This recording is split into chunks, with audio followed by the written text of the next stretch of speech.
Support comes from Mosby Building Arts. This year, put your trust in Mosby Building Arts for fresh designs and the elevated remodeling experience you deserve. Inspiration at callmosby.com.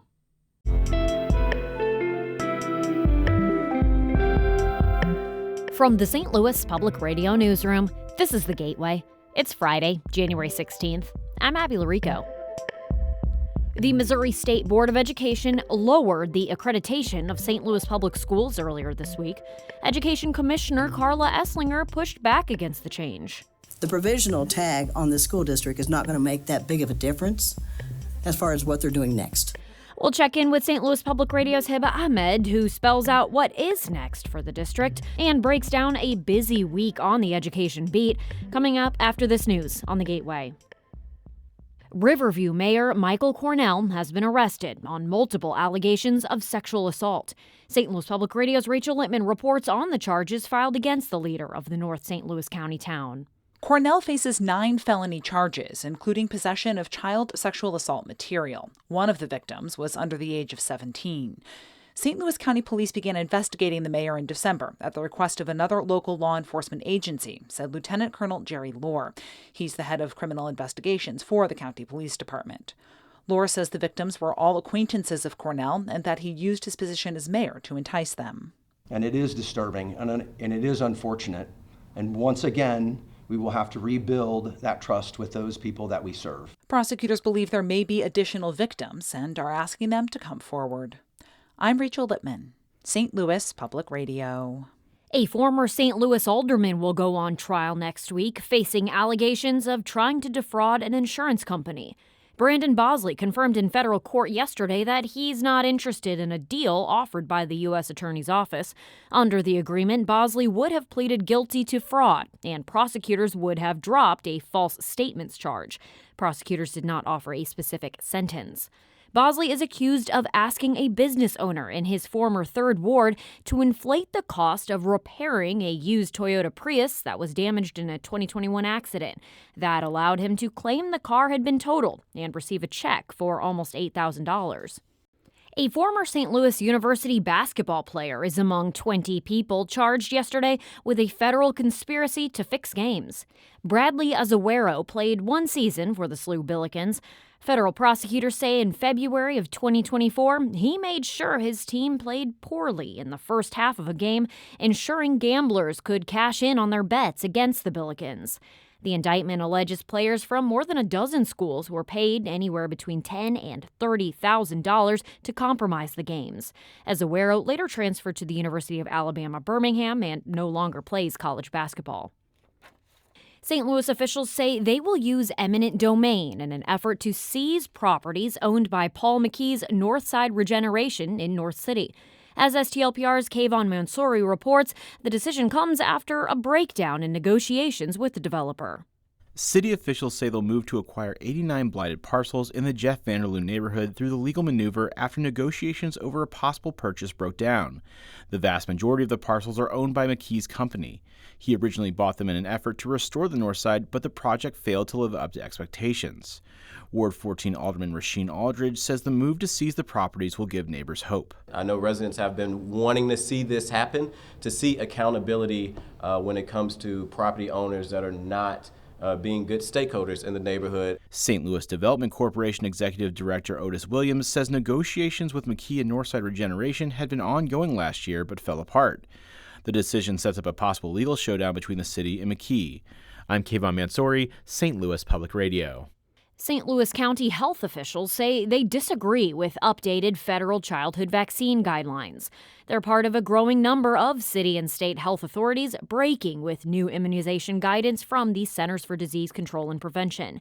The latest federal guidance now recommends flu vaccines only for certain high-risk children who have consulted with a physician. But County Health Director Kanika Cunningham said the science supporting vaccines hasn't changed, and they've been rigorously tested through decades of real-world use. The county will maintain its current guidance, which recommends flu vaccines for almost everyone 6 months and older. Flu activity in Missouri remains very high.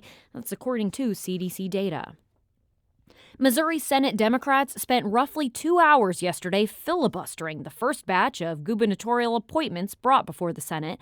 St. Louis Public Radio's Sarah Kellogg reports. This marks the first time Democrats have disrupted Senate proceedings this session. It comes after relationships between the two parties soured last year due to Republicans forcing votes on controversial bills. Ultimately, Senate President Pro Tem Cindy O'Laughlin withdrew the list of appointments for now. It could come back up as early as Tuesday. St. Louis Democrat Steve Roberts is one of the senators who filibustered the appointees. He says the purpose of the pushback was to say, quote, "We're not going to just have a rubber stamp Senate." I think that it's vitally important that we do a thorough job and just make sure that we just aren't signing off on people without digging into it. However, Roberts also said that the filibuster is related to how the Senate ended last year. Democrats warned last year that this session would include disruption. In Jefferson City, I'm Sarah Kellogg, St. Louis Public Radio. Progressive Democrat Dylan Blaha wants to unseat second-term Congresswoman Nikki Budzinski in March. He'll have an uphill battle to beat her in the primary for the district that covers most of the Metro East. St. Louis Public Radio's Will Bauer spoke with Blaha about the election on the Politically Speaking podcast. Blaha is from Urbana. He's a former cancer researcher and an Illinois National Guard member. He's hoping the district will be favorable for a more progressive candidate in the midterms. I think with the anti-Trump sentiment, it could push it even a little bit more blue. But right now, I would just say what's more bipartisan than affordability and fighting for the working class, which makes up the base of both parties.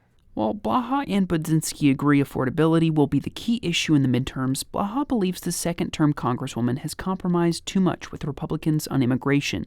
He's also vowed to not take campaign donations from corporations. Early voting begins February 5th. I'm Will Bauer, St. Louis Public Radio. Will also spoke with Budzinski. To hear both of those full interviews, you can find the Politically Speaking podcast at stlpr.org or wherever you get podcasts like this one. Illinois families and childcare providers are biding their time while a 2-week restraining order prevents a funding freeze for childcare subsidies. The order, granted at the end of last week, blocks the Trump administration from freezing more than $10 billion in childcare and social services funding for Illinois and for other Democrat-led states. Michelle Wright owns Michelle's Place. That's a Metro East daycare that mostly serves subsidy-reliant families. She says if the freeze takes effect, the daycare may have to close its doors. I know children will be put in dangerous situations. Some will be left with older siblings that are really not old enough to even take care of themselves. Just the safety part that's the main part. And that's a great percentage of our children. Governor J.B. Pritzker's office said the freeze would suspend around $1 billion in funding for Illinois. St. Louis University is offering free tuition for low-income students starting this fall. St. Louis Public Radio's Andrea Henderson has the details.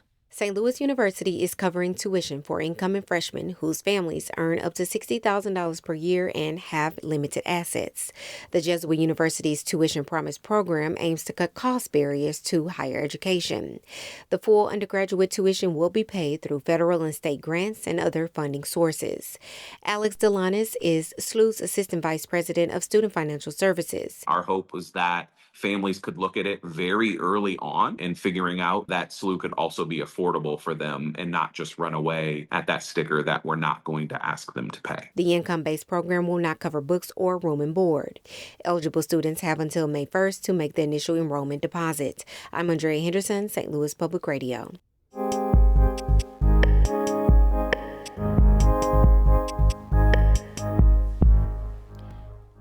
This week, the Missouri State Board of Education voted to lower St. Louis Public Schools' accreditation status to provisional. On the same day, Missouri Governor Mike Kehoe signed an executive order requiring state education leaders to create a new way to evaluate school districts. St. Louis Public Radio's Brian Moline sat down with education reporter Hiba Ahmad to help us break down a big week of education news. So, Hiba, why did the State Board of Education lower SLPS's accreditation? So, State Board member Carrie Casey cited a handful of reasons, including the district's failure to turn in its annual audit on time. It was due on December 31st, and the district is working to get it done by the end of January.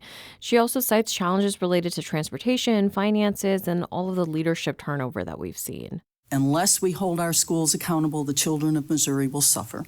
They will not receive the education that they are entitled to, that we are responsible to deliver to them. It's important to note that the state school board wasn't supposed to lower accreditations this month.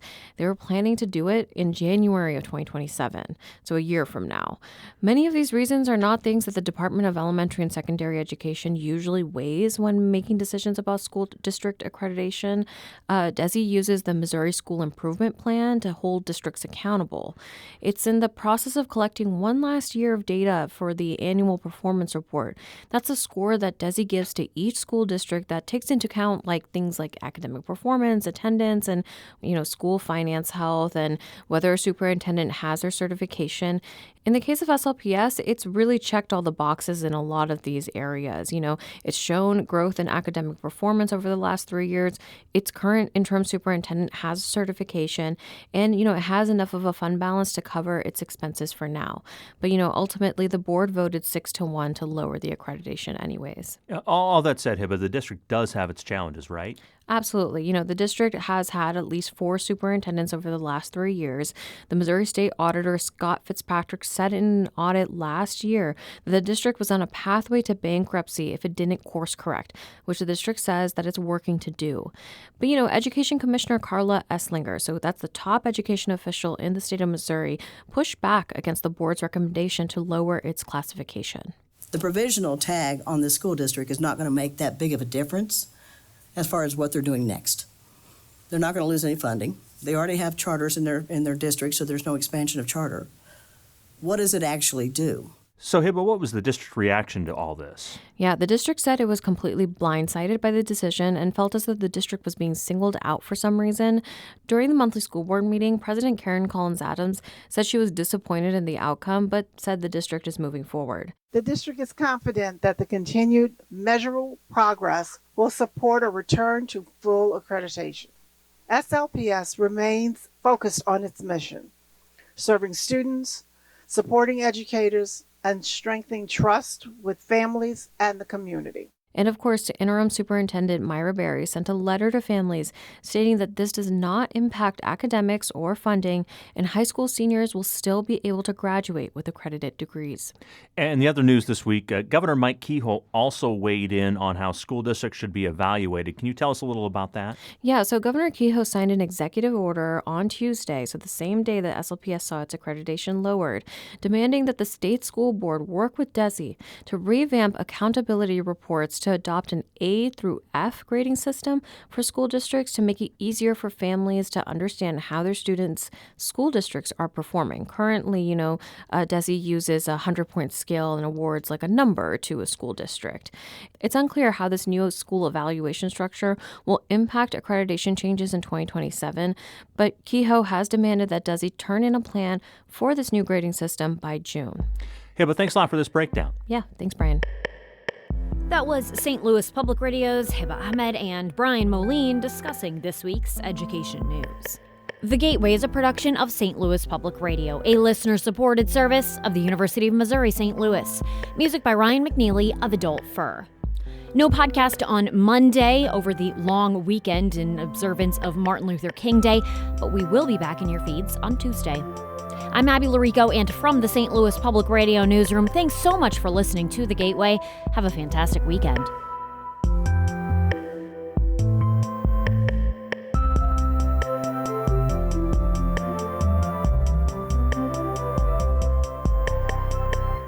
And go Hoosiers.